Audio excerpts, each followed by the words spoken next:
तपाईहरु कम्मर दुखेर पुरा गरि नसक्नु हिँड्न नसक्नु भन्नुभएको छ। तपाईलाई म एउटा घरेलु उपाय बताउँछु ल, तपाईहरु अवश्य गर्नु होला ल। के गर्नुस् भने नि म तपाईलाई भिडियो देखाउँदै छु ल।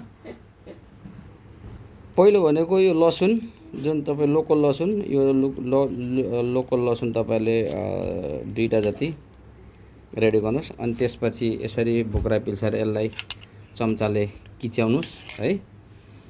त्यसपछि शुद्ध तोरीको तेल चाहियो, मैले लिएर आएको छु बजारबाट। यो सोप हाम्रो गाउँघरमा पाइन्छ, मसँग नभएर चाहिँ किनेर लिएर आएको है। यो चाहिँ मेथी दाना हो, हाम्रो बारीमा पाइँदैन, किन्न पाइन्छ। असाध्यै प्रभावशाली हो, यो चाहियो। त्यसपछि यसलाई लसुनलाई किच्याउनुस्। म किच्याउँदैछु, यसरी किच्याउँदैछु। मैले लसुन कुच्याइसकेको छु। अब त्यसपछि यसमा यो मेथी भरेर हाल्छु। म 2 चम्ची हाल्छु, 1 चम्ची। कति बनाउनुहुन्छ त्यो अनुसार तपाईले मिसाउनुस्। 2 चम्ची लगाएँ मैले। यो चाहिँ सोपको दाना हो, यो 1 चम्ची मैले हालेको छु। त्यसपछि 1 चम्ची, अनि त्यसपछि अलिकता मिसाउँछु, अलि राम्रो बनाउनलाई। हाम्रै त्यसपछि भनेको यो हाम्रै गाउँघरमा पाइने तेजपत्ता हो, यो चाड र तेजपत्ता मिसाउने।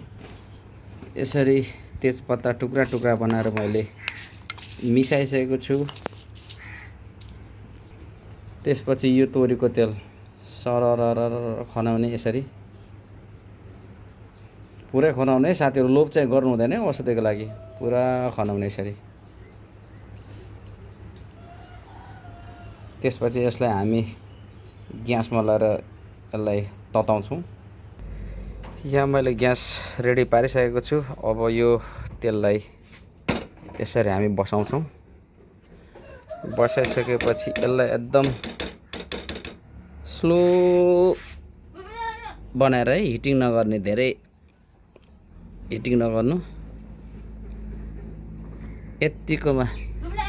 यतिकोमा सानो बनाएर मजाले यसलाई के गर्नु पर्यो भने उमाल्नु, पाक्न दिनु पर्यो यसलाई। यसरी चलाउँदै गर्ने। यो यसरी भाँडामा उम्लिरहेछ, तातिरहेछ।